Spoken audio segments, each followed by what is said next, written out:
We're born in the moonlight. Ain't no fair to say. Can't breathe in the sunlight. Hello beautifuls, this is Aromie here and welcome back to Changeling. We're here talking about last night because Elliot's big mouth kind of just blurted out in front of Allie and Ewan. So now it's like I had to tell them all that I sleepwalk. I looked up at the amazing blue sky and tried to stay calm as I slowly recounted what had happened the night before, as well as what happened the previous times. To be honest, the more time that passed after each incident, the harder it was to recall the exact details. Everything had an annoying tendency to fade away after I had been awake for a while. I should probably be keeping records of that in my journal. It might help to pinpoint any triggers. Allie and the others listened intently as I described the events, Danny too, since they hadn't heard the full story. Before I'd even finished, Allie reached over and hugged me tightly. That sounds terrifying. Why didn't you tell me? I just didn't know what was going on. I didn't know what to tell you. I don't even know what's causing it. But this all has been going on since you first came back. I can't believe you didn't say something before now. At first, I thought it was just a one-time thing, just the stress and excitement of moving back. And then, I don't know, I kept hoping it would stop. And what if there's a connection between this and the fact that you might be Fae? What do you mean, might be? She's obviously Fae.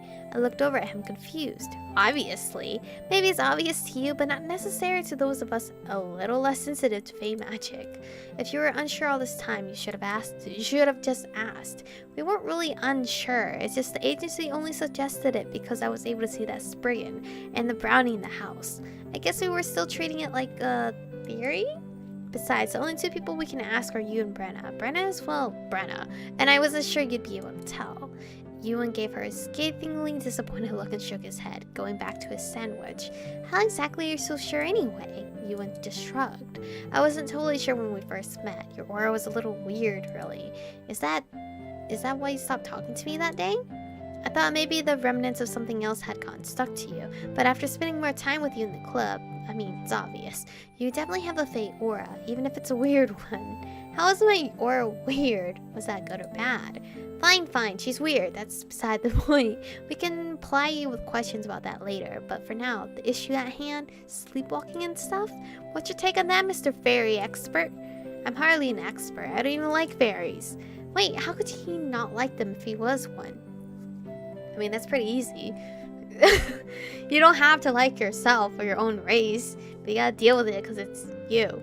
And he says I'm the weird one. Look, I don't know if there's some kind of connection. Fairies have a lot of odd compulsions. Even I developed a few after my Fae side asserted itself. Compulsions? I don't know how else to describe them. Fairies are sometimes just driven to do certain things. Complete odd tasks, run around the moonlight, hoard things. Most of the time they can't even explain it themselves. They just do things because they're compelled to. You could be subconsciously doing something like that. Okay, my fairy inside of me is telling me to be one with nature. In the woods, at night, specifically. A sharp pain stung at my temple and I rubbed it absently. There was something tickling at the back of my mind, like a memory trying to surface. What is that? It felt important, but the more I tried to remember, the faster it slipped away. But for the record, I've never heard of being driven to do things while unconscious. This was so frustrating. How could I continue to keep this whole thing from my family if I started doing weird things for no reason? So her sleepwalking may be completely unrelated. Maybe, but like I said, so much of what fairies do is completely unexplainable, even to them. That's not encouraging. I thought you wanted answers, not encouragement. Ugh, he's so rude sometimes. We can try to hunt down answers, but what we need right now is a solution. It's not safe to run around at night completely unaware of your surroundings, especially not right now. He actually sounded relieved it had come up. Then again, he wanted me to tell everyone anyway. Since you brought it up, Ozzy, I was hoping you would keep an eye out for her in case she leaves her house again at night. Oh shit, I was gonna say, oh sure. Oh yeah, sure, I don't mind that. I wasn't sure I didn't mind that though. I mean, I was effectively giving him permission to spy on me in my pajamas. That was weird. I must have looked pretty dubious. I'll see if I can can't find something that will keep you from leaving your room at night too. That way no one has to keep an eye out for you. Can you guys like put a trap or something for me? Considering I nearly fell in a ravine last night, that's probably a good idea. You what? I sighed. Danny took the cue to took over explaining that one. Another day, another crazy revelation. Was it always going to be like this? I traced a finger on the stone table as Danny recounted my epic attempt to fall headfirst to my head. So, you was certain I was Fae, but apparently I was weird, whatever that meant. Fairies were weird in general, so how could he even tell? At some point, the word weird had to start losing its meaning. I watched my finger tracing the little cracks in the table. My train of thought slowly evaporated. I stared down, not really seeing anything. The world around me faded and I wasn't even listening to the others anymore. That memory kept tugging at the edges of my mind. A memory of walking beneath green trees with dapples of sunlight on the ground. The sound of singing voices. Fairies? Were there fairies there? When was that? Was it when I was little? I've been searching for something. There was another voice, familiar but different from the rest, and I slowly turned to see. And the quiet gasp suddenly cut through my thoughts, instantly bringing me back to the present. What did I see? Whoa! I got white hair all of a sudden. I realized that the table had gone really quiet, and I looked up to find everyone staring at me. I blinked at them, confused. I totally zoned out there for a moment. I mean, if they were physically watching my hair change color, I would be creeped out too. Like, what the fuck? What? No one said anything. I flicked my gaze rapidly between each person, but no one said a word. What is it? Your hair. Huh? What about my hair? I reached up and picked a lock of it down where I could see. What? It was white. My hair was white. Why is it white? I jumped to my feet, pulling more of it forward. Doing so, I realized there was a lot more of it than usual. It's longer? What? Am I a goddess fairy? Whoa, calm down. Why is it? That happened last night too, when I was following you, just briefly. By the time you woke up, it went back to normal. What? He was speaking very quietly, voice tinged with worry. Why didn't you tell me that? You were already freaked out. I wasn't sure how to broach the subject. No, we're gonna be understanding, because he understood that we're freaked out. If he told us even then, we'd be even more freaked out. So I'd rather be freaked out right now with a bunch of my friends. Because then they can comfort me or figure out what the fuck is going on. My mouth twisted slightly as I bit back an angry response. I clenched my teeth, slowly counting to 10. I knew Danny. I knew that if he'd kept quiet, it was because he thought it was the best thing. I couldn't imagine him intentionally doing something he knew would upset me. I wish you had told me last night instead of waiting. Were you ever going to say anything? I just wanted to find the right way to ask about it. If it was something you knew about, I thought I'd wait until you just wanted to mention it. And if you didn't realize it had happened, I didn't know how to bring it up without scaring you. It's just glamour, Michiko. I assumed you were doing it unconsciously. A lot of people like us use magic unconsciously as their awakening. I glared at him. So you know about this too? Did everyone but me knew about it? I didn't know about it. Why was he saying all that? Like he was just telling me my shoe was untied or something.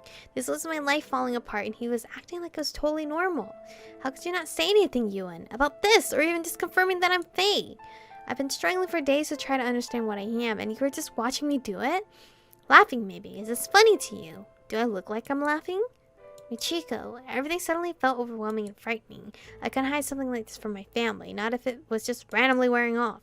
What if I never went back to normal? I backed away from the others. They all looked worried, but this wasn't the first time they'd sprung something on me and just expected me to cope. How was I supposed to cope with this? Michiko, please just sit down. We can... No! Just stop, apparently. I'm pretty sure she's really shooken right now. Like... the way Ewan is just nonchalantly like saying, hey, you're a Fae. Oh, that's just glamour.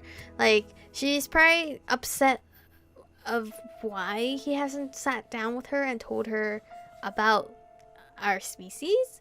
But based on what we've played, it didn't seem like we even ever bumped into Ewan, so I wouldn't know.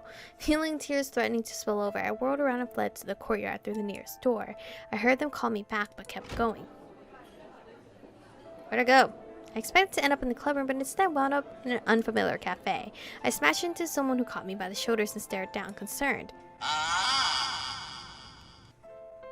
Who are you? You look awfully cute.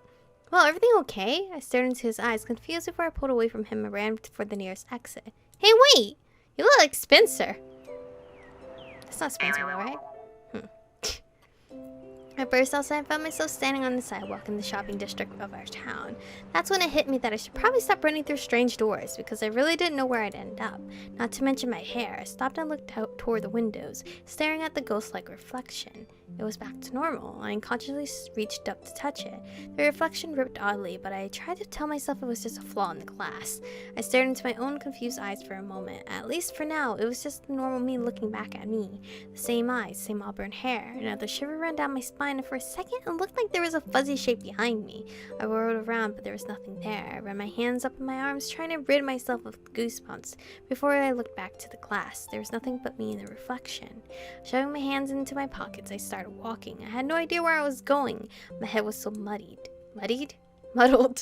Yuan knew I was Faye, but had let me flounder around for days, trying to find answers. Danny knew I was using some kind of magic on myself and hadn't said a word. Why was I the only one that didn't know anything about myself? I rubbed my forehead. Well, I mean, I don't think I've been researching about Fays. I've been looking up into werewolves and brownies, right? That probably didn't warrant running away dramatically. Michiko, wait! I sighed and stopped walking. I figured someone would come after me. I just assumed it would be Allie. I turned around and waited for Danny to catch up. Oh, it's Danny. I thought it was going to be that weird guy I saw in the cafe. Whoever that dude was that I thought was Spencer, but it's probably not Spencer. Please, just wait. I'm waiting, as evidenced by the fact that I'm no longer walking. Girl, don't be sassy to our boy Danny. He wasn't a bit out of breath when he caught up to me. He just looked sad. I'm sorry I didn't mention the hair thing to you. I should have at least said something this morning in the car. I wasn't trying to hide it from you, but I wasn't sure how to ask about it. He didn't hesitate or try to sidestep it at all.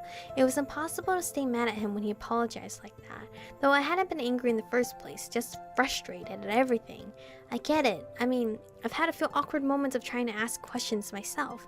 I gave him a long, even look. Even so, I muddled through. I just wasn't sure if you're trying to hide it or you really didn't know. I'm sorry.